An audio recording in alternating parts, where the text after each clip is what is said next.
Ang sagot, ang kaharian ko ay hindi dito sa lupa. Kung gayon, hindi siya ang political king of the Jews. What king was he? Whose king was he? What was his kingdom? The kingdom of the king. Yan ang ating pag-aaral at kasihanawa ng Espiritu ng Diyos ang ating pananaliksik. Salamat po, Ama, dahil sa buhay na patuloy niyo ipinahihiram, sa lakas at sa lahat ng mga bagay na aming tinatamasa. Bigyan niyo kami ng kaliwanagan ng isip upang lalo naming maunawa, maisabuhay ang kahulugan ng mga ginawa ng iyong anak na si Jesus. Particularly do sa tinatawag na Palm Sunday and then later on sa Resurrection Sunday. Lead us, teach us, and add meaning to what we already know. Dagdagan niyo po ang pangunawa at aming pagkakaalam sa mga naganap at sa kahulugan nun sa aming buhay ngayon. Lead us, be our preacher, be our teacher and healer. In the name of Jesus, your Son, we pray with thanksgiving. The kingdom of the King. Matthew 21, 1-5. When Jesus and his disciples came near Jerusalem, he told them, "Go into the next village where you will at once find a donkey and her colt. Untie the two donkeys and bring them to me. If anyone asks why you are doing that, just say, 'The Lord needs them.' Right away he will let you have the donkeys."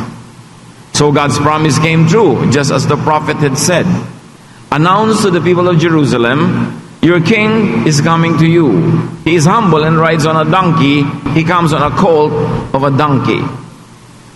So noong ang Panginoon ay papasok sa lungsod ng Jerusalem, sa tinatawag natin ngayong Palm Sunday, na siya nating pinagdiriwang ngayon, ay nagpakuha siya ng mag-inang kabayo or donkey, buriko, na sasakyan. Hindi niya pinaghiwalay ang mag-ina, bagamat isa lang siyempre ang sinakyan niya sa dalawang yon. Sinasabi ng propeta na natupad sa pamamagitan ng ginawa na yun ni Jesus ang prophecy. Matthew 21, 6-11. The disciples left and did what Jesus had told them to do. They brought the donkey and its colt and laid some clothes on their backs. Then Jesus got on.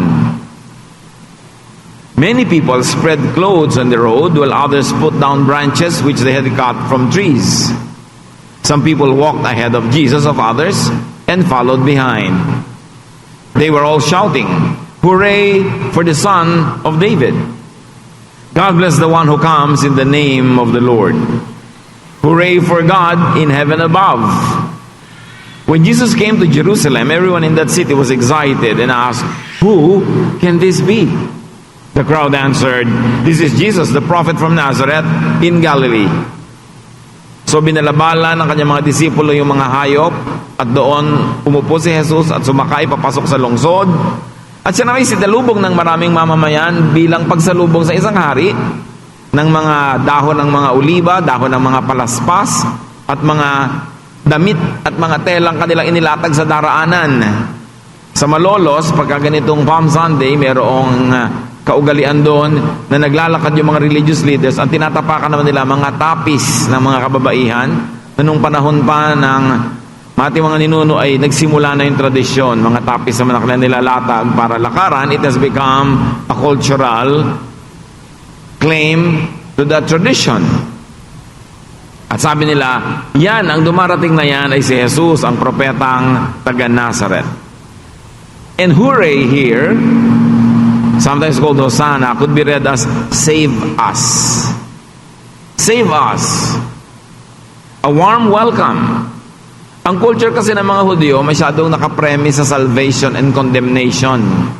Kaya sa kanila napakahalaga yung salvation kasi napakadiin sa kanilang kultura yung condemnation and judgment. And here, Matthew connects the event with the old prophecy, Zechariah 9:9, and interprets it as a kingly act of Jesus. Para kay Zechariah, darating ang hari ng Israel, pero ang Zechariah na ito, ang hinihintay niya, Zechariah was waiting for a political Messiah, a political king and savior. Will Jesus fit this expectation of a political king? Will he lead a political revolt or movement against Rome? Will he set up a political entity, a kingdom? Will his concerns be political and military? Malalaman natin sa mga masusunod na magaganap. Matthew 21:12-13. Sa pagpapatuloy ng kwento, Jesus went into the temple and chased out everyone who was selling or buying. He turned over the tables of the money changers and the benches of the ones who were selling doves. He told them, "The scriptures say, 'My house should be called a place of worship,' but you have turned it into a place where robbers hide." Pagpasok nitong si Jesus sa templo, sa bakuran ng templo, ay nagalit na siya agad sa kanyang inabutan. Walang patumanggang komersyo, bilihan, palitan, tindahan. Palibasa, ang kultura ng Israel ay nakapremise sa condemnation of sin at sila ay umaasa sa offering of animals and blood sacrifices for the cleansing of sin. Nakadevelop na sila ng industriya na ang dami dong hayop na nabibili para siya mong i-offer. Hindi mo nadala-dala yung hayop. At marami siyempre na maging mga unfair trade practices. At sapagkat sa Israel ay hindi pinapayagan yung coin na merong nakaukit na mukha ng sino man, ang lahat naman ng dalang offering ng mga Israelitang nakatira sa ibang bansa ay mga coins galing sa bansang yon na may nakaukit na mukha ng hari o ng emperor. Hindi tatanggapin sa templo ang ganong offering, kaya may money changers para palitan sila ng local coins na katanggap-tanggap sa offering. And again, a lot of corruption is happening as money changes hands. May mga money changer, may mga nagbebenta ng mga kalapati, mga hayop, at naging komersyo ang buong worship event. The place of worship became a place of and for sacrifice. Commercialized sacrifice even. We should take note that guilt and sacrifice became the foundation of a worship system and an industry that was born of it. Sapagkat ang laging idinidin ay kasalanan at guilt, lagi mong kailangan mag-offering, kailangan mo ng mga hayop na kakatayin para yung dugo ay mahugasan na yung kasalanan, naging isang malaking industriya, a very corrupting practice that was done only in the temple in Jerusalem, not in other places of worship. You must note, brothers and sisters, that the temple in Jerusalem does not represent all of the Jewish faith systems. Masyado lang nanaig, nakapangyari, yumaman, lumakas ang priesthood in Jerusalem at natabunan yung mga ibang mga quiet na mga ibang worship centers at mga ibang mga worship groups. At itong grupong ito ay masyadong naging corrupt. Itong grupong ito ang kinriticize masyado ng Panginoon. At mula sa grupong ito, humiwalay ang maraming Israelita tulad ng mga Essenes that developed their spiritual communities near the Dead Sea, where the Dead Sea Scrolls were found. Kaya na-develop ang mga grupo katulad nila John the Baptist or the Baptizer, na sila ay nagkikita-kita, nagtitipon-tipon sa mga ilang, sa mga kuweba, sa mga gubat, sa mga disyerto, away from the temple. The temple system in Jerusalem was not the only religious system in Israel at that time. Masyado lang siyang nakapangyari, na centralized, yumaman, akala mo siya na talaga yung the only authority. And with that growth and power and wealth came a lot of corruption. Ito ang tinuligsa at inuna ni Jesus pagpasok niya bilang hari.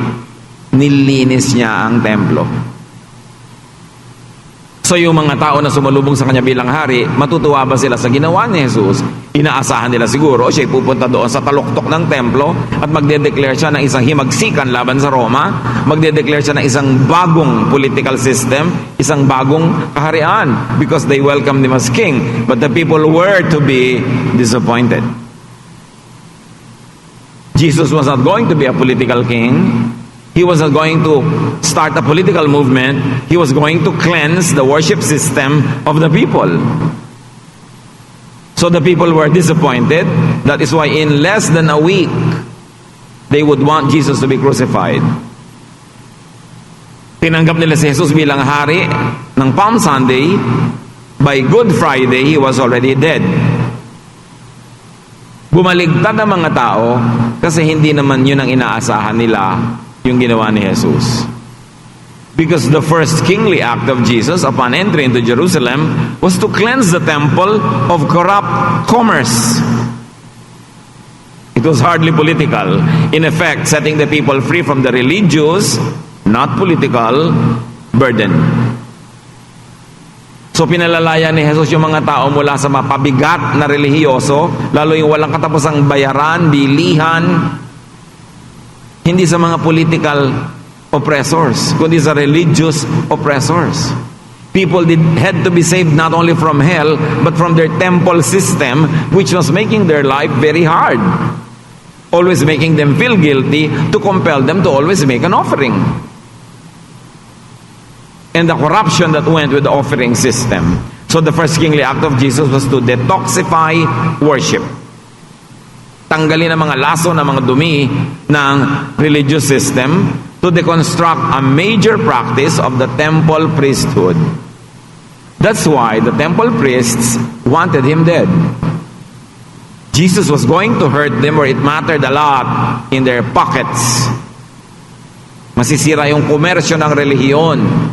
Alam niyo naman, relihiyon may tendency sobrang maging komersyo. Binibili mo na yung kaligtasan, binibili mo na yung dasal, binibili mo na yung ritual, binibili mo lahat, ang mga itatapal sa katawan mo, sasabit sa iyong leeg, lahat binibili. Siyempre, ayaw yun ng mga priests, kaya galit sila kay Jesus. We should note that the Jerusalem or the temple-based worship system had become so corrupted. Hindi ang lahat ng pananampalataya sa Israel ay na-corrupt, pero yung nasa Jerusalem, sobrang corrupted. Note the reaction of the Essenes by the Dead Sea, as we have mentioned, and even John the Baptizer. At matapos ang Christianity ay naging established religion, naging spoiled uli ang church, naging corrupt uli ang church, sumobrang mukhang pera ang church, kaya nagkaroon uli ng reaction ng mga ibang Christians, yung mga ascetics, yung mga nagkulong sa mga sarili nila sa mga monasteryo, sa mga kumbentong hindi sila lumalabas, reaction nila yon sa luho at kalaswaan ng relihiyon. Laging may mga nagre-react sa mga excesses of religion all throughout time. Kaya lang hindi sila laging sikat kasi hindi naman sa kanila nakafocus ang camera at hindi sila ang gumagawa ng news. Kahit false news, ang gumagawa yung makapangyarihan.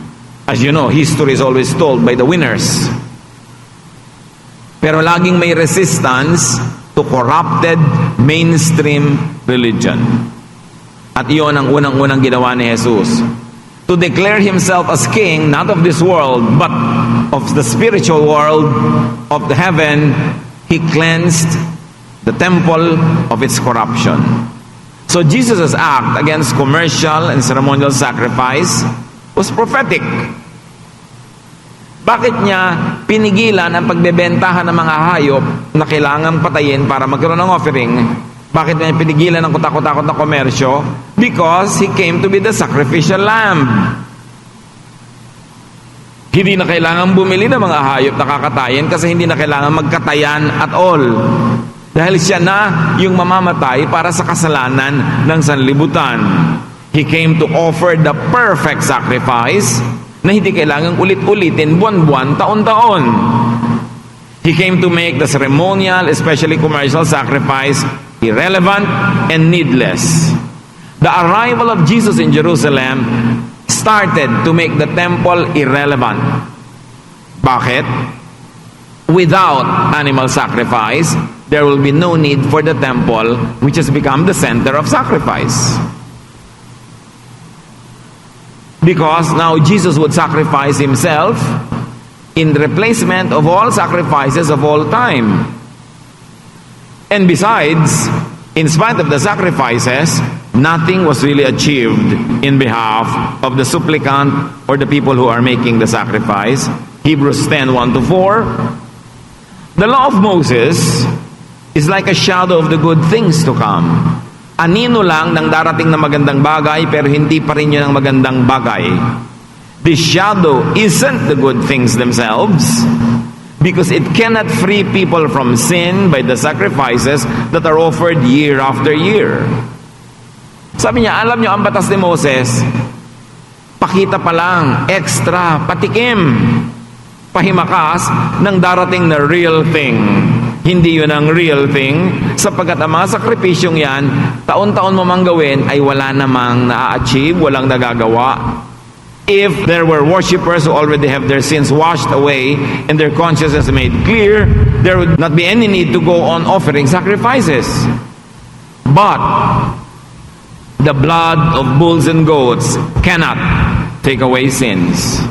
It only reminds people of their sins from one year to the next.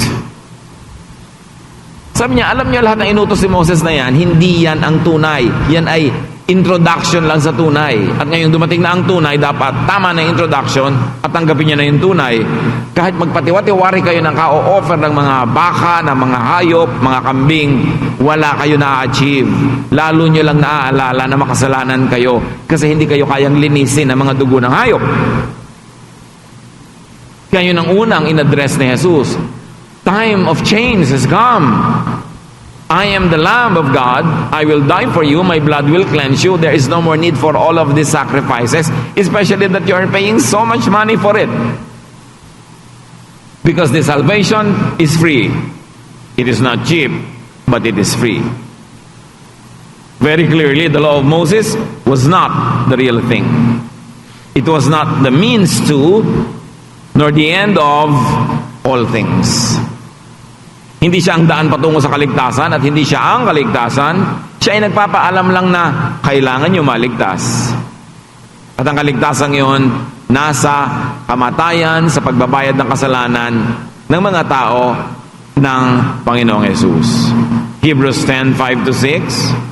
When Christ came into the world, He said to God, sacrifices and offerings are not what you want, but you have given me my body. No, you are not pleased with animal sacrifices and offerings for sin. Very clear. Sabi ni Jesus sa Ama, hindi kayo natutuwa sa mga hayop na kinakatay para sa pagliligtas sa tao, paglilinis sa tao. Hindi yan ang gusto nyo. Kaya binigay nyo sa akin ang aking katawang ito. Ito ang ibibigay na handog para sa kaligtasan ng mga tao, sapagkat ito lang ang katanggap-tanggap sa Ama. Jesus Himself declares that God does not want sacrifices and offerings for the forgiveness of sins. Kaya sobrang katakataka na maski sa panahon natin ngayon, maraming Kristiyanong gustong buuin uli ang templo sa Jerusalem. Para ano?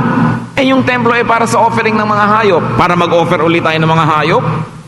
Di baliwala ang kamatayan ni Jesus kung bubuuin mo pa uli yung templo. Inilipat na nga yung templo sa puso ng mananampalataya, na kahit nasaan ka, nandun ang templo ng Diyos. Ise-centralize mo uli sa Jerusalem. Ano? To empower the Jews? To empower that nation? Samantalang in-empower na ng Diyos ang lahat ng mananampalataya sa lahat ng lugar, sa lahat ng oras, para yung kapangyarihan ng Diyos available to all who believe. It is no longer centralized in Jerusalem, and many people now want to centralize it there again, in direct contradiction to the ministry of Jesus. And yet they are deceived into thinking that they are pleasing God by wanting to build the temple again. Hinayaan na nga ng Diyos na masira yon. Kung gusto mo naman Diyos na mabuo yun, di sana hindi na niya hinayaan masira. Bubuuin mo na naman para kontrahin mo ang kalooban ng Diyos. Hindi na kailangan ng sacrifices, therefore hindi na kailangan ng templo sa Jerusalem. Ganun kasimple. The temple of God is moved into the hearts of believers.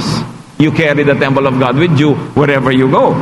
That is very empowering to believers, not only to a certain sect, a certain group, a certain race.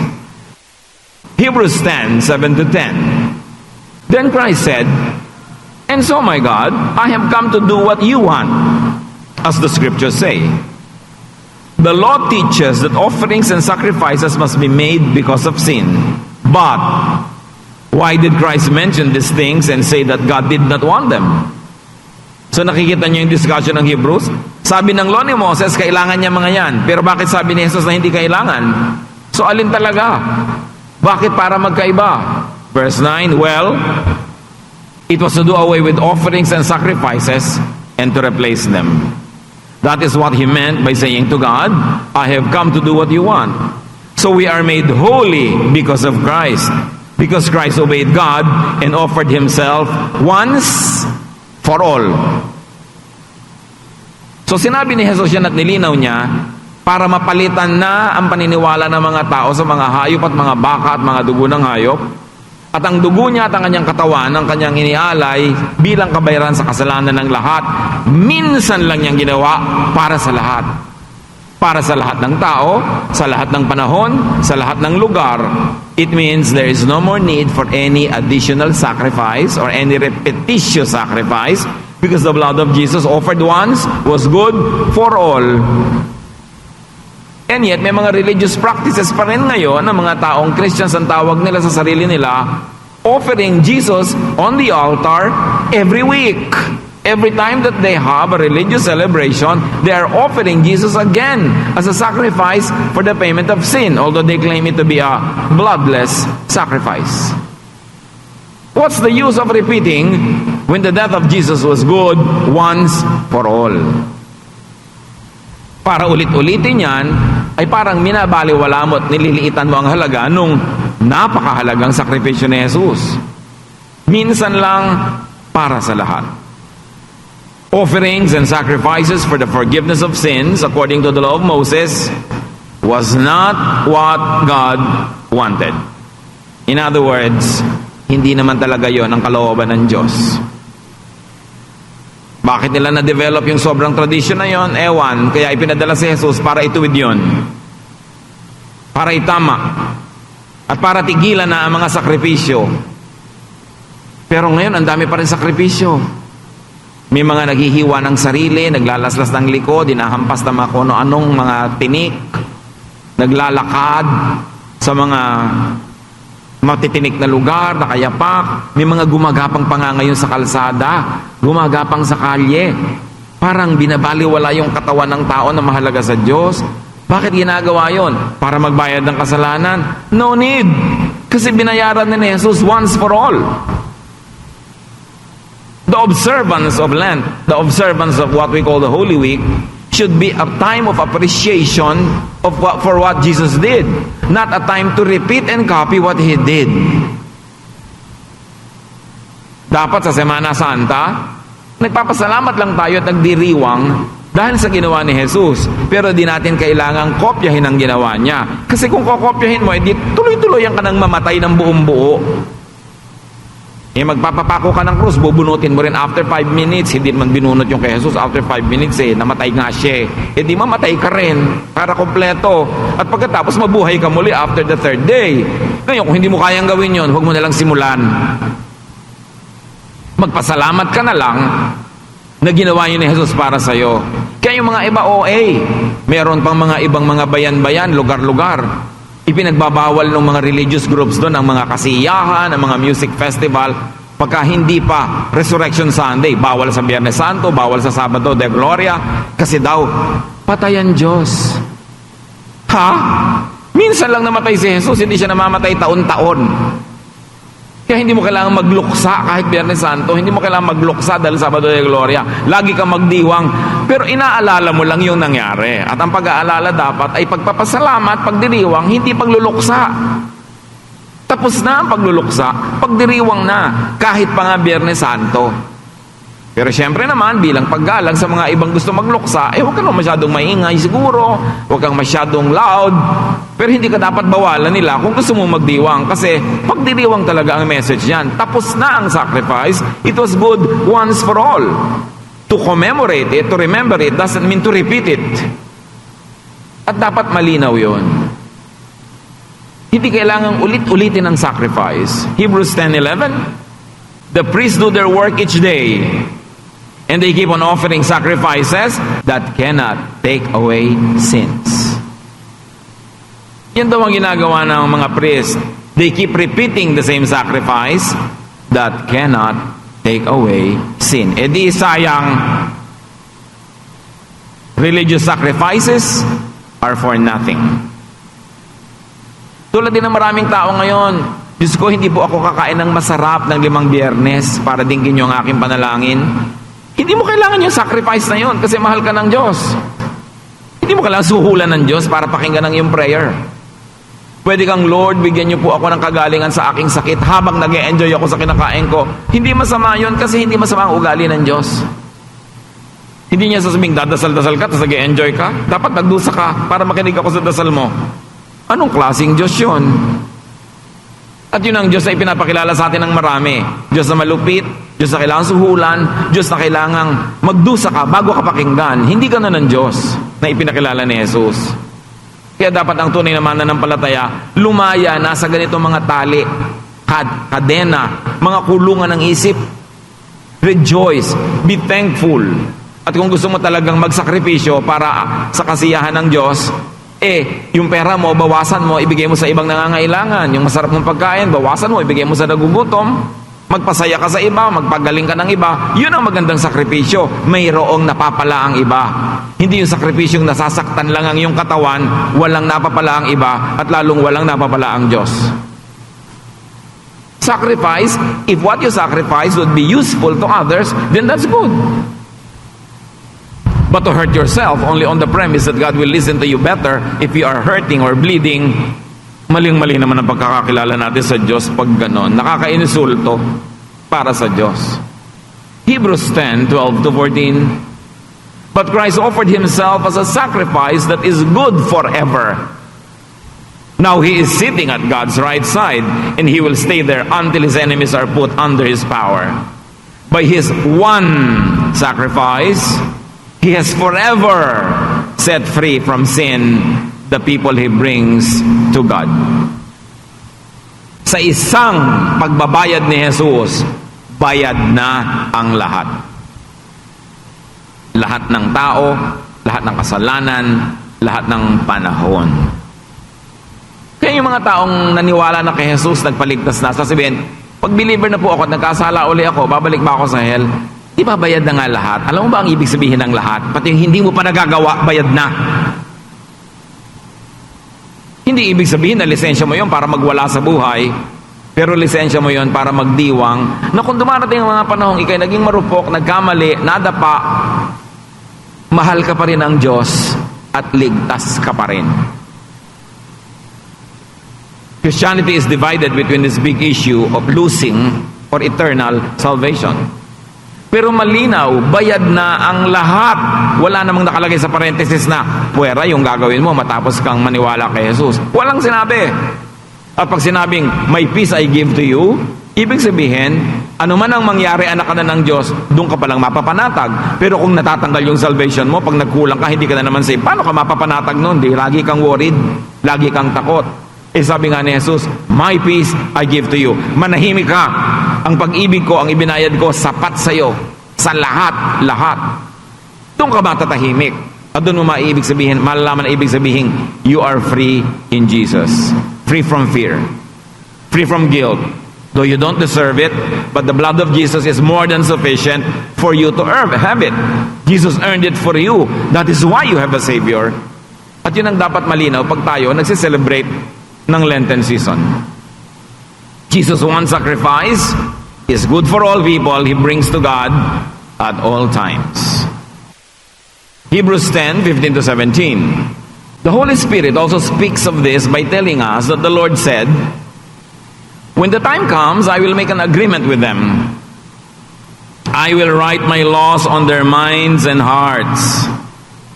Then I will forget about their sins and no longer remember their evil deeds. Nauunawa ba natin ito?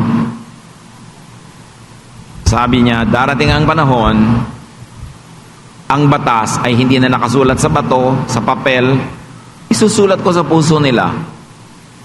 Ibig sabihin, naturally, automatically, they will obey it.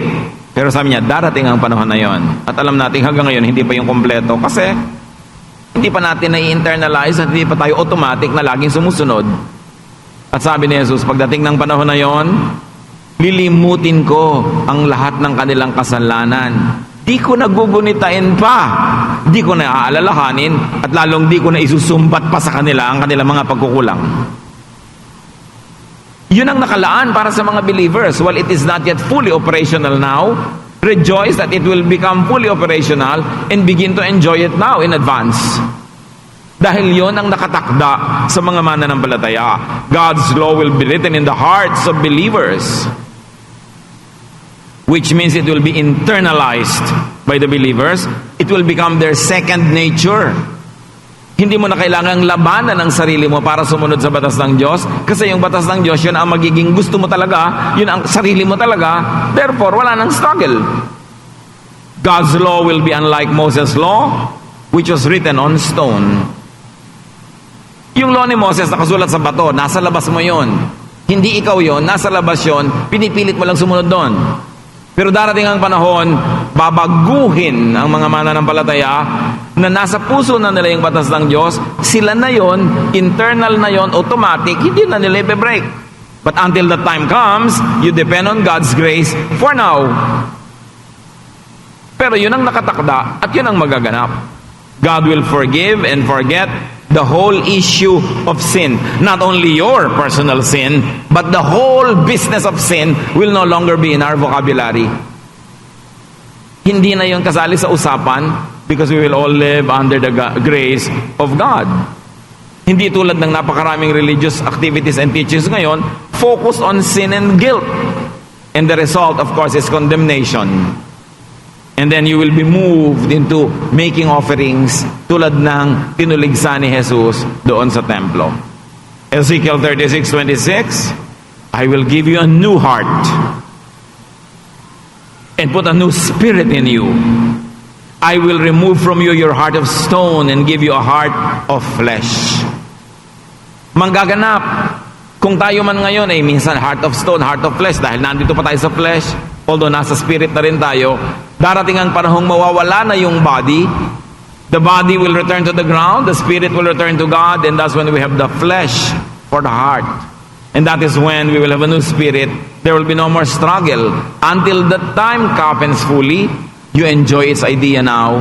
You begin to enjoy it in advance and depend on God's grace and forget the issue of guilt and condemnation because Jesus died for you once for all. Kaya sinasabing by grace, undeserved. The kingdom of the King will not be the temple in Jerusalem. It will not be Jerusalem. It will not be Israel, but the heart of the believer. Yung sinasabing new heaven, new earth, new Jerusalem, yun yung temple of the believer in her or his heart. It's not a physical place. It's not a geographical place. Kasi pag ginawa mo na naman geographical yan, may empower mo na naman yung mga priests sa Israel, sa Jerusalem, na siyang ang number one na tinuligsa ni Jesus. Ano, ulitan na naman ang buong problema? Iba na. Neither shall they say, lo here or lo there, for behold, the kingdom of God is within you. Yun na ang magaganap. Nasa puso mo na, bit-bit mo, dala mo, ikaw ang kingdom of God. Forgiven, renewed, made and considered clean because of Jesus. Hebrews 10:18, when sins are forgiven, there is no more need to offer sacrifices. Sacrifice for the forgiveness of sin has become irrelevant because of Jesus. We now sacrifice if the sacrifice has a practical value or a practical result. So nagsasakripisyo kang manahimik kung ang pagdadaldal mo ay makakasakit sa iba. Nagbibigay ka ng offering hindi para bilhin ang iyong kaligtasan, kundi dahil nakakabili ng mga gamit para ituro ang kaligtasan sa iba. Yun ang mga sacrifice na may saysay. Yung nag-sacrifice ka pero may naging bunga sa ikabubuti ng iba. Pero yung sacrifice para lang patawarin ka sa iyong kasalanan, binayaran na yun ni Jesus. Now, back to the story in Matthew. Side comment pa lang yung kanina. Matthew 21:14. Remember, ang storya natin, pumasok siya sa temple, ha? Pinalayas niya yung mga nagko-komersyo, tinaob niya yung mga mesa. Blind and lame people came to Jesus in the temple, and He healed them. The first act of Jesus the King was to clean the temple, to cleanse worship. And act number 2, the next kingly act of Jesus was to heal, to comfort people. Ang ganda ng symbolism. Why? Kasi kahit ilang hayop ang patayin nila doon, hindi naman nako-comfort yung mga tao. Kahit gano'n sila karelihiyoso, yung mga may sakit pa rin. Yung nagdurusa pa rin. Yung mahirap ang loob, nahihirapan pa rin. Wala silang napapala kahit ang dami nilang relihiyon. Kaya matapos nilinis si Jesus ang templo, ginawa niya ang susunod na mahalaga. Parang sinasabi niya, ang totoo niyan, dapat ang nangyayari dito sa templo, healing. Hindi commerce. People should come to God. People should be ministered to by the church. And the effect should be that they are comforted. Gumagaan ang kanilang karamdaman, kung yun man ay physical. Gumagaan ang karamdaman na bigat ng kanilang loob. Nakakahinga sila ng maluwag. Nakakatanggap sila ng pag-ibig, pagmamahal, pagpapahalaga. Iyan ang dapat nangyayari sa religion. Hindi ko takot-takot na ritual ng sakripisyo. Ang ending, feeling empty ka pa rin, feeling alone, rejected, and guilty. Matthew 21:15. But the chief priests and the teachers of the law of Moses were angry when they saw his miracles and heard the children shouting praises to the Son of David. Imbes matuwa yung mga priests dahil maraming gumaling, nagalit. Kasi hindi sila yung nagpagaling. Hindi sila ang bida. The Jewish religious leaders were jealous, angry, and they felt threatened. Sabi nila, mahirap ito ha, nasasapawan tayo, nadadaig tayo, baka mawalan tayo ng follower, mawalan tayo ng income. Jesus would make them irrelevant. Sila yung political. Jesus was not. Matthew 21:16. The men said to Jesus, "Don't you hear what those children are saying?" "Yes, I do," Jesus answered. "Don't you know that the scriptures say, children and infants will sing praises?" And Jesus was quoting Psalm 8:2. Matthew 21:17. Then Jesus left the city and went out to the village of Bethany, where he spent the night. Yun ang king.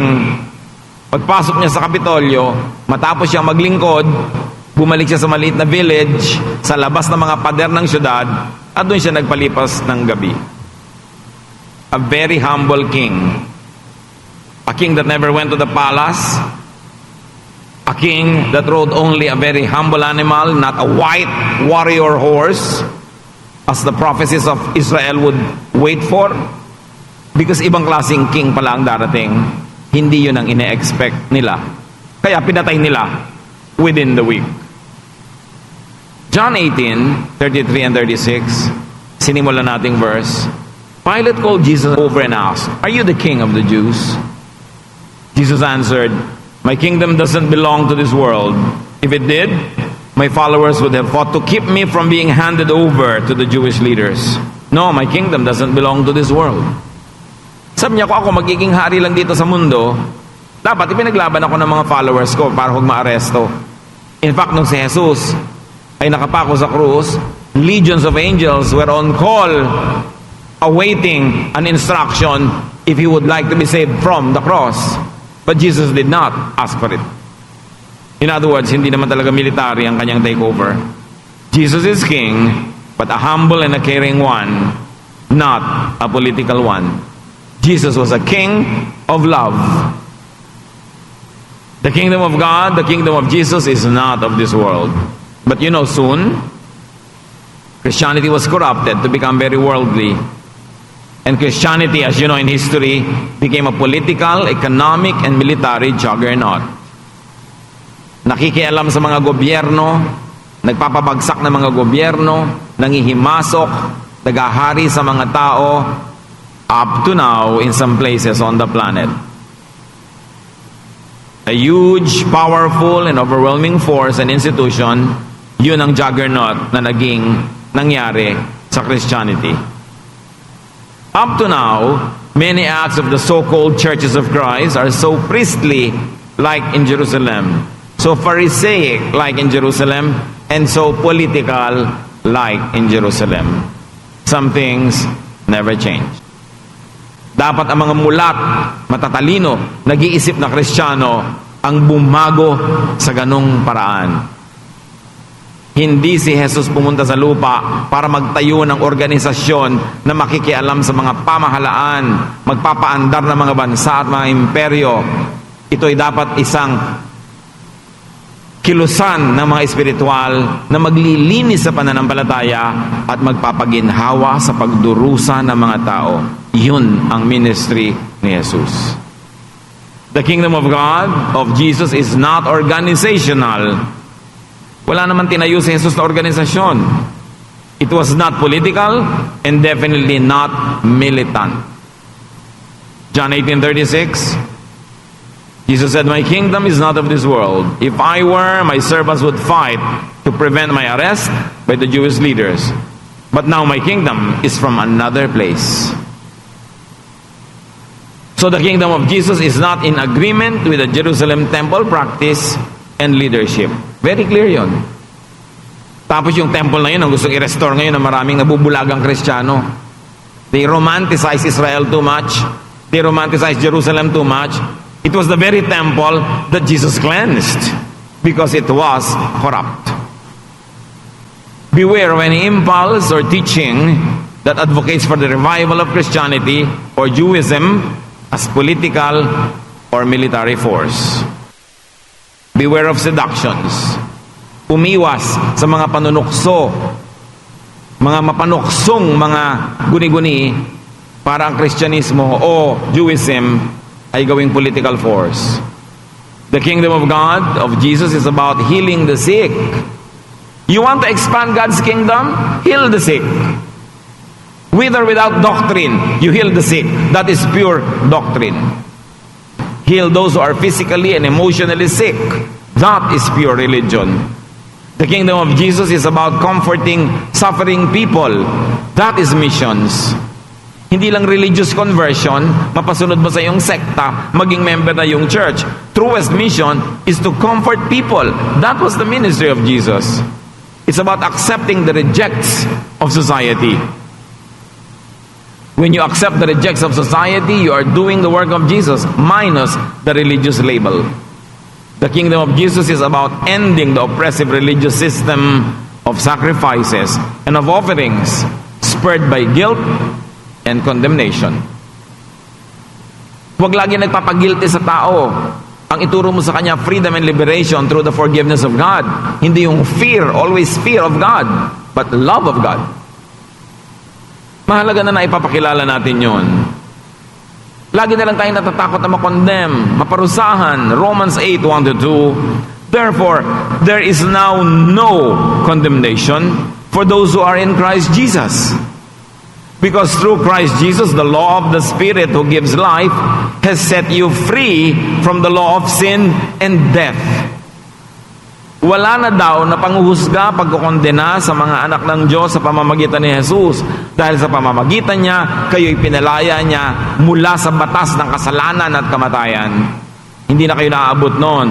You are above and beyond the reach of the law because the love of God has flown you high above this storm. Jesus came into Jerusalem, into the world, to bring, extend, and open the kingdom of God to everyone. Iyon ang kahulugan ng Palm Sunday. John 1-12, yet to all who did receive Him, to those who believed in His name, He gave the right to become children of God. At pag child of God ka, kahit anong mangyari, child of God ka. Tulad ng storya ng prodigal son. Anak siya nung kanyang tatay, siya ay naglayas, nagwala, nagwaldas, pero hindi naging sapat yon para hindi na siya maging anak. Nung bumalik siya, tanggap siya na parang hindi siya umalis at mahal siya as usual. Yun ang pag-ibig ng Diyos. Huwag kayong magpabulag sa mga laging nananakot who blackmail you into perfection so you don't lose God's love. Ay, pag nagkamali ka, hindi ka na mahal ng Diyos. Pag nagkamali ka, condemn ka na uli. Hindi yon ang turo ni Jesus. Turo yun ng mga nananakot. Yung those who blackmail you into holiness. Dapat, you are being holy, you are being perfect, being made perfect because you love God. But in times that you fail, you know that the love of God sustains you at mahal ka pa rin. At yun dapat ang mensahe natin sa ating sarili at sa ating kapwa. Matthew 11, 2-6. John the Baptizer was in prison when he heard what Christ was doing. So John sent some of his followers to ask Jesus, "Are you the one we should be looking for, or must we wait for someone else?" Jesus answered, "Go and tell John what you have heard and seen. The blind are now able to see, the lame can walk, people with leprosy are being healed, and the deaf can hear. The dead are raised to life, and the poor are hearing the good news. God will bless everyone who doesn't reject me because of what I do." Sabi ni John the Baptist, kasi nauna siya kay Jesus tapos nakulong siya. Nung nabalitaan niya ang ginagawa ni Jesus, nagpadala siya ng mensahero, itanong nyo, kayo na po ba yung hinihintay namin? Kayo na ba yung the one, the Savior? Kayo na ba yung the kingdom of God? At sabi ni Jesus, sabihin mo kay John, ang lahat ng ito, yung mga nagdurusa, nakakakita na ng lunas, ng pahinga, sabihin mo sa kanya, yun ang kingdom of God, yun ang kahulugan ng kingdom of God, kaya dumating na ako na ngayon. The Messiah, the Savior, the King, will be known for healing the sick, giving life to the dead, giving the good news to the poor in spirit, and he'll be known for compassion.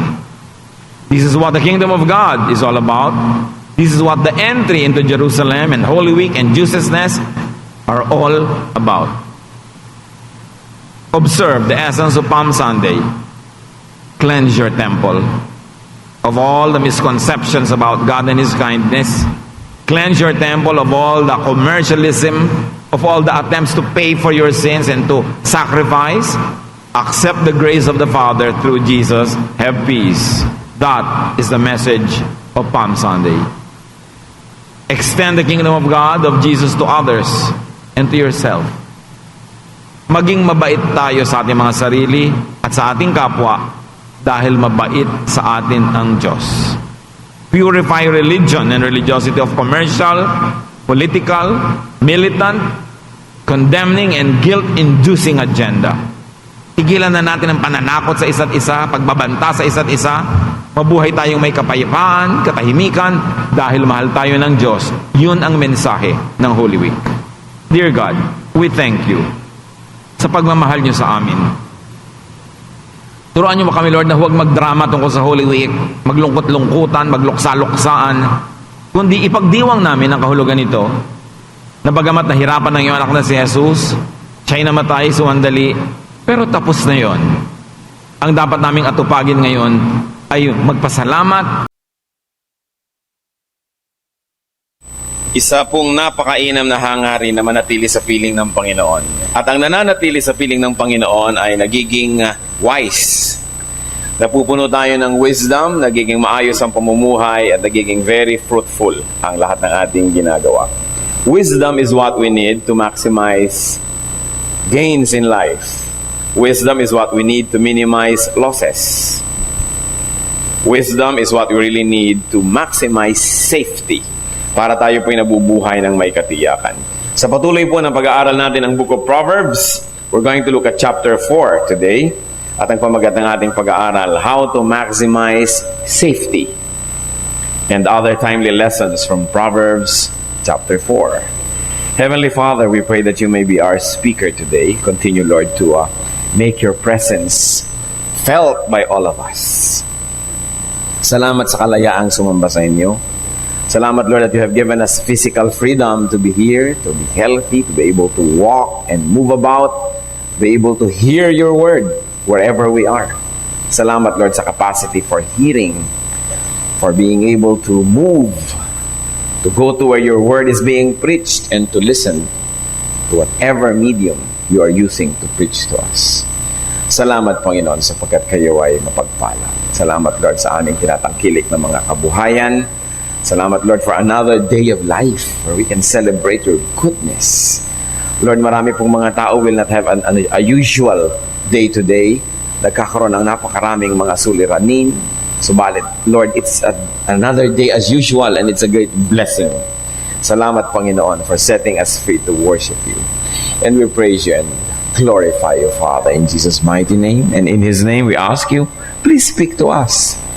Kami po ay nagkatipon-tipon para kayo papurihan, para magdala ng aming mga handog, para magdala po ng aming mga papuri, at upang makinig naman ang iyong mga katuroan. Nawa, Panginoon, ay payapain niyo po kami. Para mga alalahanin, iniwawaksi namin, anumang mga sagabal, tinatanggihan, at anumang mga plano ng mga masasamang tao o masasamang espiritu, binibigo sa pangalan ng Panginoong Hesus. At kami, Panginoon, napasasakop sa inyo, declaring ourselves to be your people, your protectorate, your church, your family. So lead us, Father. Rule over us.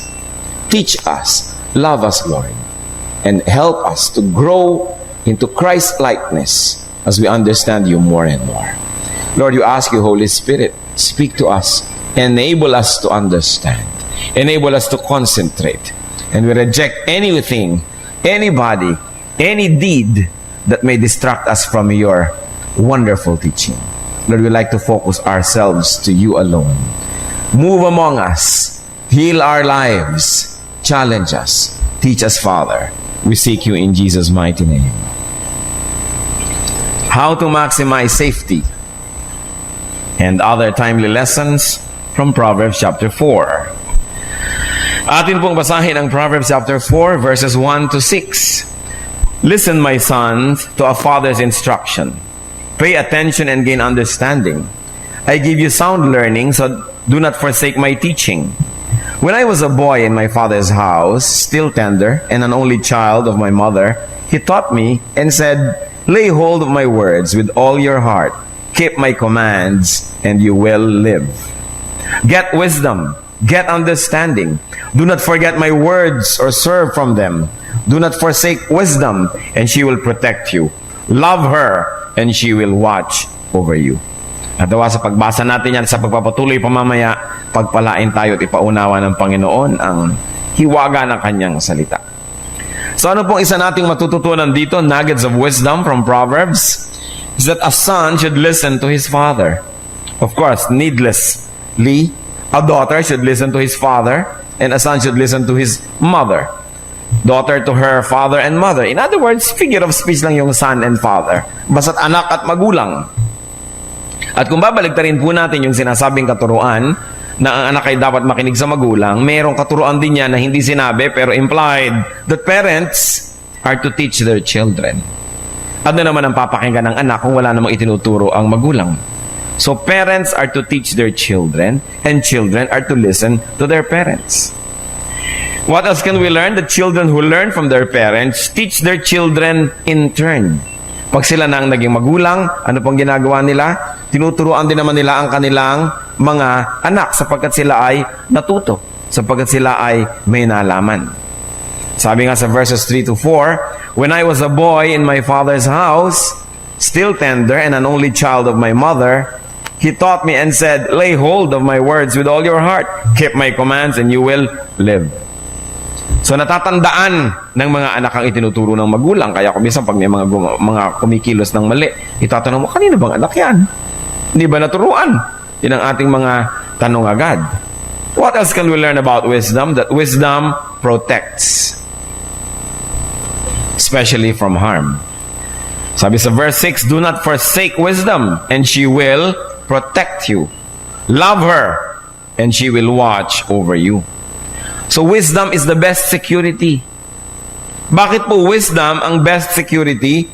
Because most dangers, most disasters that people get into are self-made.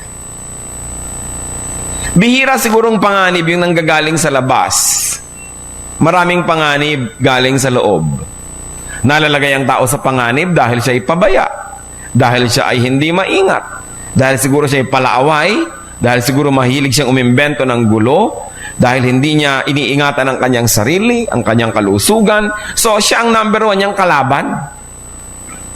A man's foolishness is his number one enemy. Mahirap naman tayong maapektuhan ng iba nang hindi natin pinapayagan. It is very difficult for people to affect us without our consent. Kaya nga tayo napapaaway kung minsan kasi nang aaway tayo o may nang aaway sa atin, pinatulan naman natin, napasuot tayo sa gulo. Maraming mga kikita mo, crimes of passion, binaril dito, sinaksak doon. Kasi nangangalon niya, nangaagaw ng asawa ng may asawa. Bakit siya sinaktan ng ganito? Siya binaril lang sarili niyang empleyado kumisan kasi masyado naman sigurong manakit ng kapwa, ng lalait, nananakit. So, marami tayong problema tayong gumagawa. Kaya ang number one security ng tao ay siya maging matalino, maging wise. Kaya wisdom is the best security. And also, wisdom is the best insurance. Sapagkat yung taong wise, nag-iimpok, nag-i-invest, inaayos pati ang future, inihahanda ang sarili sa mga darating na kalamidad. Kaya yung taong marunong, nasa kanya na ang lahat ng uri ng proteksyon. Bihirang-bihira naman yung nalaglagang kakasen ang Skylab galing sa langit, o may bulkan na pumutok, natamaan ka nung batong tumapon mula doon sa Bicol, tumama sa'yo dito sa Maynila. Bihira mangyari yon. Karamihan ng problema natin, tayo rin ang may likha. That's why it is important for parents to impart wisdom to children and for children to listen because wisdom protects. Proverbs 4 verses 7 to 9, as we continue to read, wisdom is supreme, therefore get wisdom.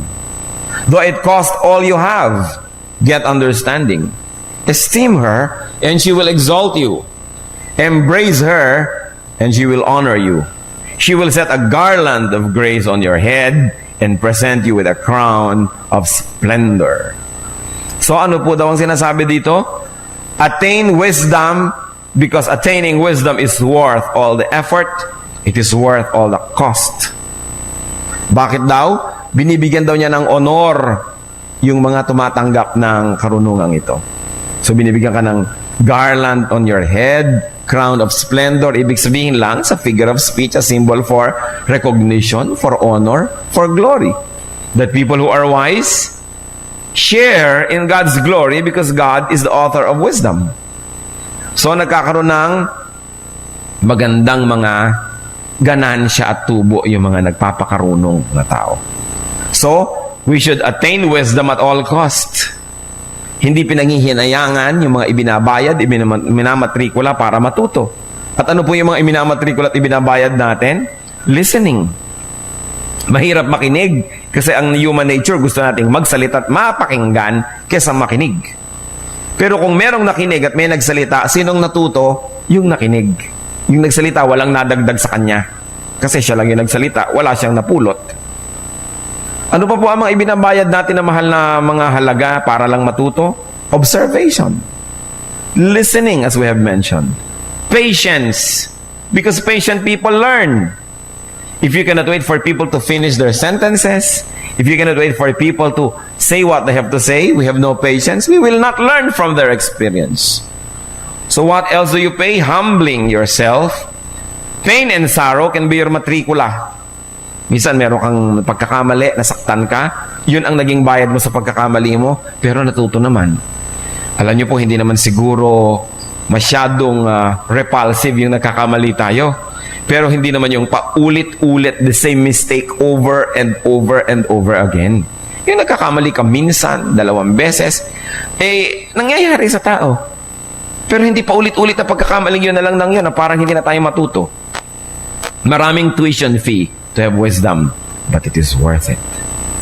At kung tayo pipili ng isa sa mga dapat nating willing na ibayad para matuto, listen, be quiet, be still, and be patient. Because sabi nga sa Desiderata, even the dull and the ignorant, they too have their story. Kung makikinig lang tayo sa karanasan ng bawat isa ay merong maituturo sa atin, lalo na yung may mga edad, kaya pinapahalagahan natin ang mga magulang, yung may mga edad na, kasi maraming karanasan. There is nothing like being taught by experience. Hindi po yung theory lamang, mga ideya lamang sa school, mga hula, mga tsamba-tsamba, kundi yung karanasan. Napakahalaga talaga nun. Kaya pasalamat tayo kung merong nakakatanda sa atin na nagtuturo, nagtsatsaga. Huwag tayong akala mo naging impatient na ayaw natin makinig. Lalo yung mga nag-aral sa mga paaralan, nakala alam na nilang lahat. Kala mas marunong pa sila sa mga magulang nila, kung may mga magulang na hindi nakapagtapos sa formal education. Pero ang karanasan, ang pinakamabuting guro. Kaya tayo nakikinig dyan. At kung itutuloy po natin ang pagbabasa sa Proverbs 4:10 to 12, sabi niyan, "Listen, my son, accept what I say. And the years of your life will be many. I guide you in the way of wisdom and lead you along straight paths. When you walk, your steps will not be hampered. When you run, you will not stumble." So ano pa po ang napapala natin sa wisdom, mga kapatid? Wisdom lengthens life. Nagpapahaba daw ng buhay ang karunungan. Maaaring ito'y pagpapahaba ng dami at bilang ng mga taon ng ating buhay sapagkat yung matalinong tao, hindi nakikipag-away ng di kailangan, kumakain ng tama, namumuhay ng tama, natural hahaba ang buhay. At ano pa po? Maaari rin naman na yung lengthening of life does not always mean number of years, but the quality of your life.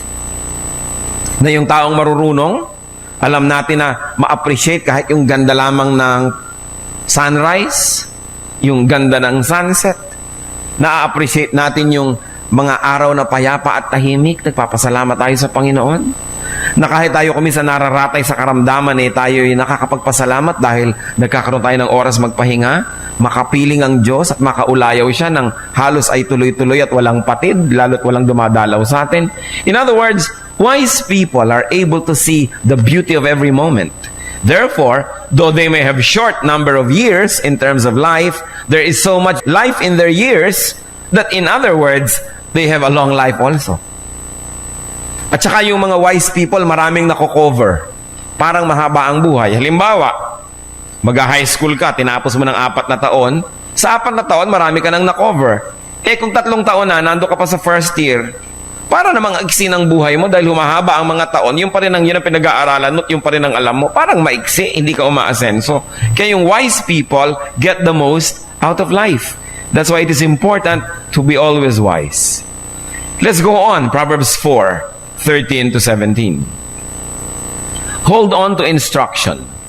Do not let it go. Guard it well, for it is your life. Do not set foot on the path of the wicked or walk in the way of evil men. Avoid it. Do not travel on it. Turn from it and go on your way. For they cannot sleep till they do evil. They are robbed of slumber till they make someone fall. They eat the bread of wickedness and drink the wine of violence. So may tinuturo na naman dito ang wisdom. Do not join the wicked in their ways. Huwag makikisali sa gawain ng mga masamang tao. Huwag gagawa at sasama sa mga masamang gawain ng mga tao. Bihira naman po yung makikita nating taong masama siya all the way. Kadalasan meron siyang mabuti. May tama rin sa kanya. Kaya tayo'y nalilibang at napapasama rin tayo pati sa mali niyang ginagawa. Kaya selective tayo.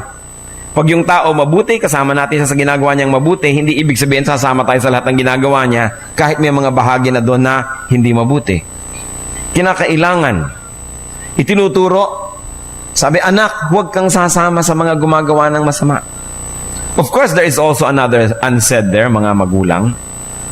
Paano natin sasabihin sa mga anak natin na huwag kang sasama sa gumagawa ng masama kung nakikitang gumagawa tayo ng masama? O kaya, there is another unsaid. Pag sinasabi natin huwag kang sasama sa gumagawa ng masama, dapat nagbibigay tayo ng alternative, ng choice, na meron tayong itinuturo at ibinibigay sa kanilang pagkakataon na makasama sa paggawa ng mabuti. It is not enough that you should stop children from doing wrong, but you should also guide them and lead them and provide them with avenues so that they could do what is right. Halimbawa, pag sumasaway tayo ng bata, ginigiba niya halimbawa ang isang bagay, hindi lang sasabihin natin, huwag mong sirain yan. Dapat binibigyan natin siya ng ito, buuin mo ito. Kasi pipigilin mo yung bata sa paggawa ng ginagawa niya, wala ka namang ibibigay na ibang gagawin, di pagtalikod mo, itutuloy na naman niya yung ginagawa niya kasi wala tayong ipinalit. Kaya mahalaga, may ipinapalit po tayong tama. Kaya pag pinipigil natin ang isang tao, tumigil ka ng paggawa ng masama, bigyan natin ng magagawang mabuti. Kaya nga sa church, tayo po ay hindi tumitigil ang kaiisip ng mga magagawa ng mga tao. Hindi lamang dahil gusto ng church na gamitin ang mga tao at pakinabangan sila, hindi po. Although that is not bad because we are serving the body of the Lord. But many activities of the church are meant not only to use the people, but so that the people would do something good, so that they have a choice and they will be able to stop doing something wrong. Halimbawa, tatanungin ko kayo, kung wala kayo sa church ngayong minutong ito, ngayong oras na ito, kung di kayo nakikinig ng salita ng Diyos at sumasamba sa oras na ito, ano kaya ang ginagawa nyo? Kaya pinupuno natin ang activities ang mga anak ng Diyos. Meron tayong midweek activity, merong prayer, merong worship maghapon, merong pagtulong sa mahihirap, merong mga medical missions tayo, meron tayong mga pag-develop ng ating mga talent, may mga artistic pursuits, meron tayong mga pag-aaral, at nang maubos ang oras natin sa paggawa ng tama. Because if the devil finds you idle, he will put you to work. And an idle mind is the devil's workshop. Kaya mga youth, tinatantad natin ang activity. Sige, tumugtog kayo dyan, mag-practice kayo, mag-concert kayo, mag-drama kayo. Para una, natututo sila sa kanilang ginagawa. At pangalawa, hindi sila nakaka-oras na magpakalat-kalat sa mga sulok-sulok at gilid-gilid.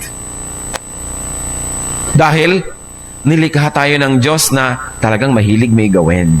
Dahil ang Diyos, nakita nyo, pagbukas ng tabing, unang kabanata ng Biblia, anong nakita natin na ginagawa ng Diyos? Nagtatrabaho.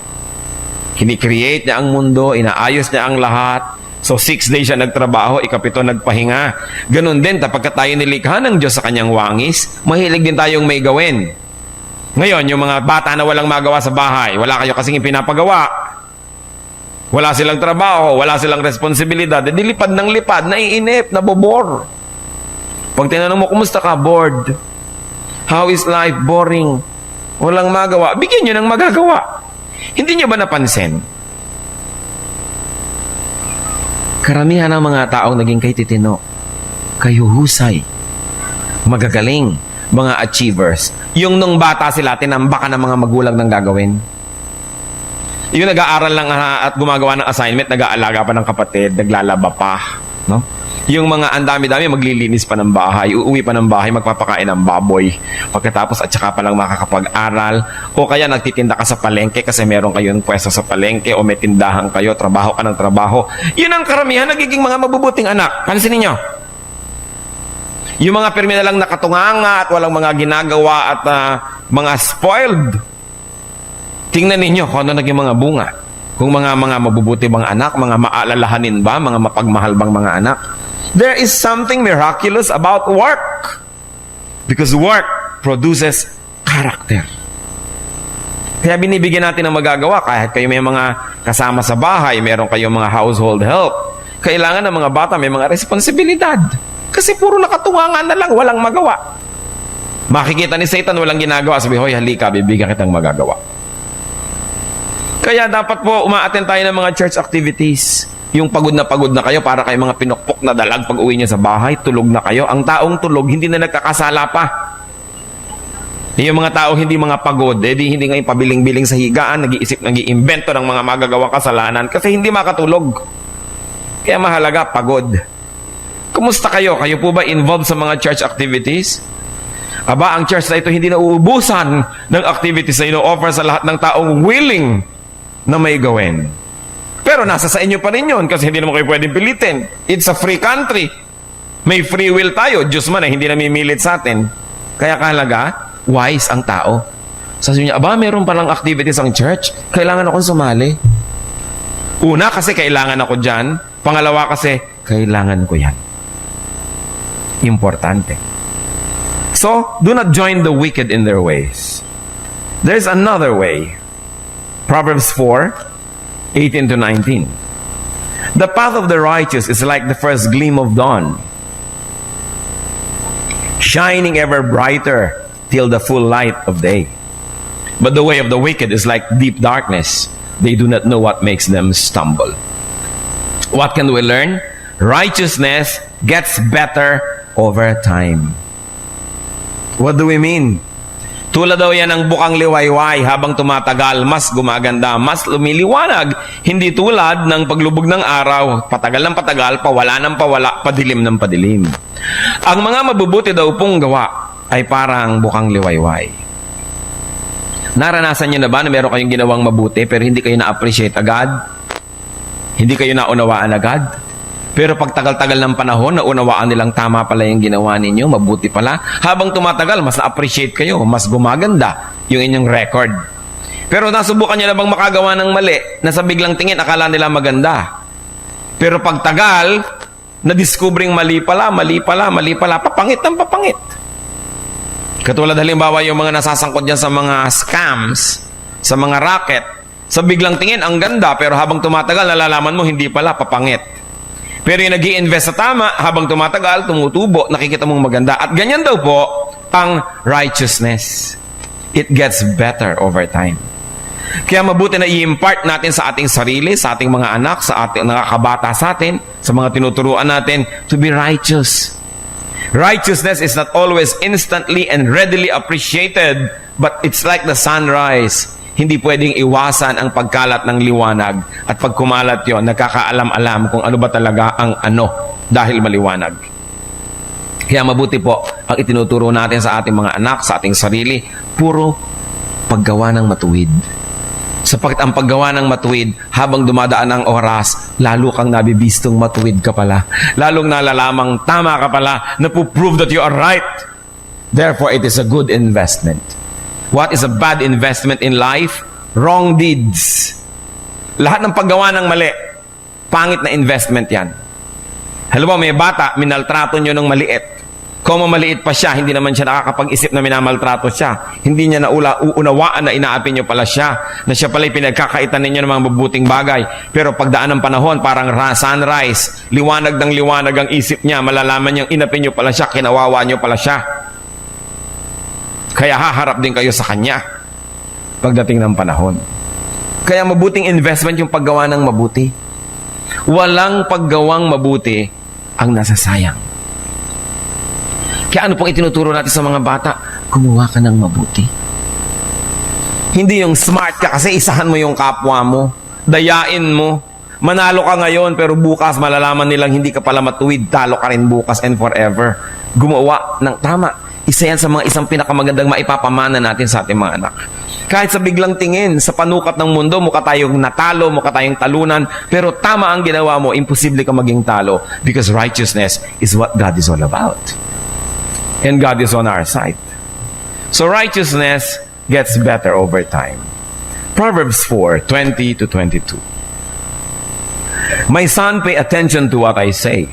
Listen closely to my words. Do not let them out of your sight. Keep them within your heart, for they are life to those who find them and health to a man's whole body. So wisdom promotes physical health. Tulad nga ng nabanggit na natin.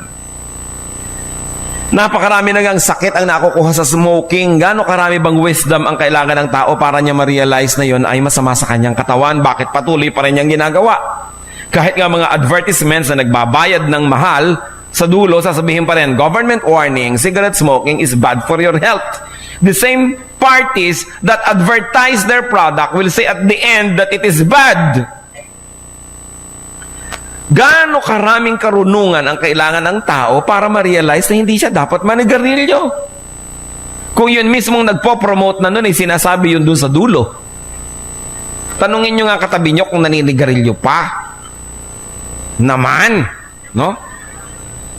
Gaano karami pang katuruan ang kailangan natin para lamang matigil yon dahil alam nating masama sa kalusugan. Sasabihin po naman, bakit yung mga matatanda sa Ilocos hanggang binti pa ang tabako? Di ba? Pero baka yun na lamang yun at saka walang chemical. Siguro yung mga tabako nung araw na binibilot nila, hindi katulad ng mga inilalagay na chemical ngayon. Pagkatapos, ang kinakain naman nila nun, organic. Marami pang ibang factor sa buhay. Siguro nagpalakas sa katawan nila na wala sa ating lifestyle ngayon. Kung meron man sila naging mga proteksyon ng araw, nun yun, wala na yun ngayon. Nadagdagan pa yung mga pollutants, so humina lalo ang katawan natin. So hindi tayo mabubuhay na ganun kahaba dahil hanggang gabinti ang sigarilyo nyo. Gaano ka hirap maisip na drinking too much, yung mga tao na sobrang natunaw na ang atay sa dami ng ininom na alak. Tapos may nag-i-start pa. And you know what really never ceases to confound me? Wala pa tayong nakitang naging drug addict na tumino ang buhay. Puro nangangayayat, nagkakahumpak-humpak ang mga pisngi, nananakawan ng mga sariling magulang at asawa at anak, nagkakandabangag-bangag ang utak, nawawala ng trabaho, nasisira ang negosyo, ang diskarte. Pagkatapos, meron pa rin ngayong nag-uumpisa sa drugs. Sa dami na nang nakita nating nagkandawasak-wasak, di pa ba sapat? Kaya wisdom promotes physical health. You only have to look at what people do and what happens to them as they do this, as they do that. Kita nyo kung gaano tayo kamahal ng Panginoon, hindi lang yung kaluluwa natin dun sa eternity ang iniisip niya, pati yung katawan natin ngayon. Because the Lord likes us to have life and have it abundantly. Hindi yung basta buhay ka lang pero halos naman nakabiting ka sa balag ng alanganin. Kundi buhay ka, malusog, masaya. Yun ang gusto ng Panginoon. Proverbs 4:23-27. Above all else, guard your heart, for it is the wellspring of life.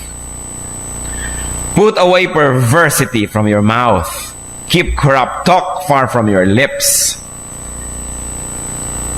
Let your eyes look straight ahead. Fix your gaze directly before you. Make level paths for your feet, and take only ways that are firm. Do not swerve to the right or to the left. Keep your foot from evil. Napakalinaw naman ito. Kailangan pa kayang pag-usapan nating lahat sama-sama? Hindi pa ba self-explanatory? Napakalinaw. Subalit maraming malinaw na bagay ang hindi natin pinapansin. So ang sinasabi dito, watch your heart. Hindi naman yung ibig sabihin yung physical heart na tinitingnan ng mga cardiologist. Of course, it's a figure of speech. Watch your personality. Ang ating pagkatao, ang uri ng ating pangungusap, ang mga salitang lumalabas sa ating bibig, napakahalaga daw noon. Get rid of perverse speech and talk. Sabi nga, a loose tongue often gets its honor in a tight place. Kaya napakaraming gulo, napakaraming hirap ang nasusuong ng tao dahil sa kanyang katabilan. Dahil sa kanyang mga pagsasalita, pamimintas kay ganito at kay ganyan, pagsasalita ng mga masasakit, napapasuong tayo sa gulo. At sinabi, fix your eyes on what is ahead. Focus on what is ahead, focus on the future, focus on godly goals. Huwag nang magdrama-dramang bukid sa mga nakaraan, sa mga sentimiento de asukal nung araw. Tama na, get on with life. Sabi, focus on what is ahead. Kasi kung nasayang na nga ang ilang taon nyo nung nakaraan dahil umiyak-iyak kayo, dahil kawawa kayo, tuwing inaala-alala nyo pa yon, nadadagdagan pa yung nasasayang kasi yung oras ngayon na ginagamit nyo sa pagmumukmok, nasasayang na naman, dumadami ang inyong kalugihan. Sabi, get on with life. Lahat ng tao merong nadaan ng mapait, masakit, mahapdi, pero kung babalik-balikan nyo yan, hindi nyo papatawarin yung mga taong nagkamali sa inyo, nagiging kayong mga bilanggo ng nakaraan. So be free, look ahead and get on with life. At ang sinabi pa, watch your walk. Importante yung sinasabi dyan na watch your walk. No? Ang sinasabi dyan ay take only the ways that are firm. And I want to focus on this very important message. Take only ways that are firm. So you have to watch your walk. In other words, maging segurista. Importanteng maging segurista. Take only ways that are firm. Halimbawa, meron kayong tulay na dadaanan, itatanong nyo ba, is it firm? Matibay ba? Kasi baka sa kalagitnaan malagot, mahulog kayo doon sa tubig na may buhaya. O kaya hindi naman pala malalim, humampas kayo sa mga bato. Kahit na po kayo merong mga sinasakyan, is it firm? Nagbabiyahe kayo halimbawa sa Cannon Road, nagkaroon ng landslide, nagmamadali kayo, gusto nyo tumawid kahit kapraso na lang yung natira, umuuga-uga pa. Ang tanong mo, is it firm? Baka ako mahulog. Meron kayong sinasandalan, chinecheck nyo naman, is it firm? Aakyat kayo ng hagdan, tinitingnan nyo, is it firm?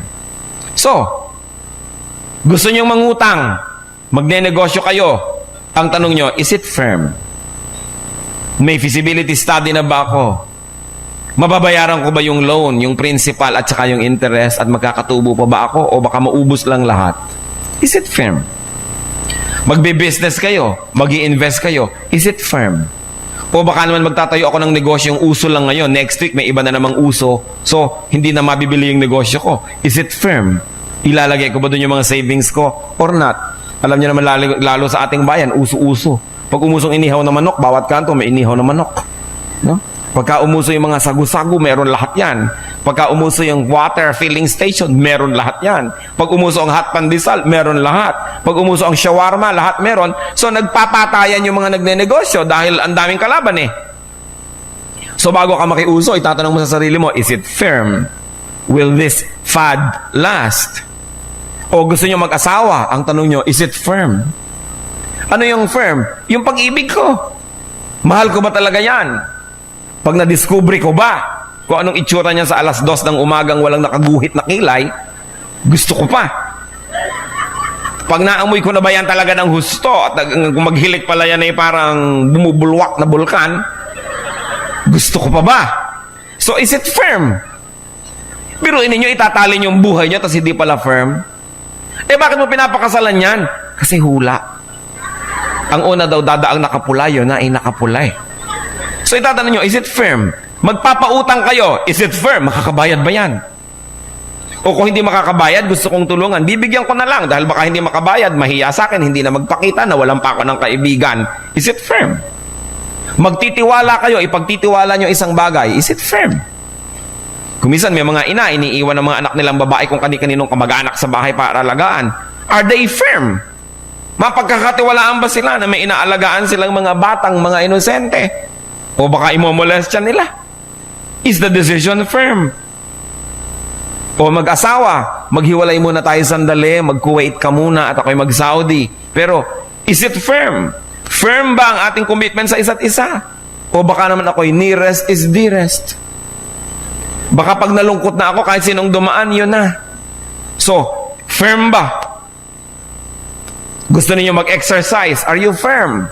Kaya ba ng katawan nyo ang ginagawa nyo? Ang dami-dami nagjejeta, biglang namamatay. O magpapaliposuction ba kayo? Is the procedure firm? Or is your body firm? Kasi may namamatay din sa operating table. Kaya ang tinatanong, sinasabi, take only ways that are firm.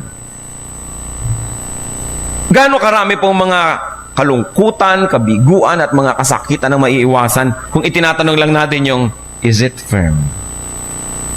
Take only ways that are firm. Yan po ang sabi sa verse 26. Take only ways that are firm. Mag-aaral ako ng isang kurso, ito ba talaga ang gusto ko? Is it firm? Firm ba yung pananalig ko sa kursong yan? O mamaya, palipat-lipat lang ko. After 2 years, lipat. After 2 years, lipat. Kasi hindi naman firm eh. Nasasayang ang oras. Firm ba? At sabi, walk straight. No side trips. No wrong turns. Dahil bawat araw na ipinapahiram sa atin ng Diyos, meron dapat na accomplish. Meron dapat na nami-meet na goal. Hindi yung dumaan ng maghapon, walang nangyari. Sayang ang panahon. So the Proverbs teach us to maximize safety. Ayaw ng Diyos na ipinagsasapalaran natin ating buhay. Ayaw ng Diyos na ipinagsasapalaran natin ang ikabubuti natin at ng mga mahal natin sa buhay. So tanong, is it firm? Pag nireview po natin itong chapter na binasa natin, what are the nuggets on wisdom?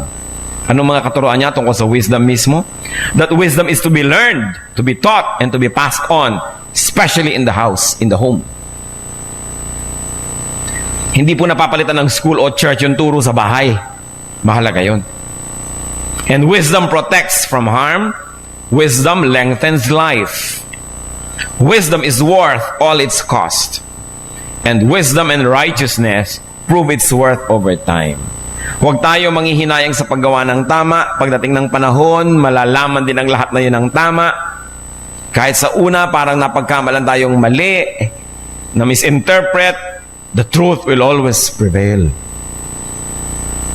At hindi pinanghihinayangan ang paggawa ng tama. What about nuggets of wisdom that we have learned from this chapter? Sinabi, watch your heart. Watch your personality. Watch your language. Watch your walk. Focus on what's ahead. Focus on the good that is ahead. Walk straight to what is ahead. No detours, no delays. Ang buhay, merong certain length. Meron ding dapat ma-accomplish.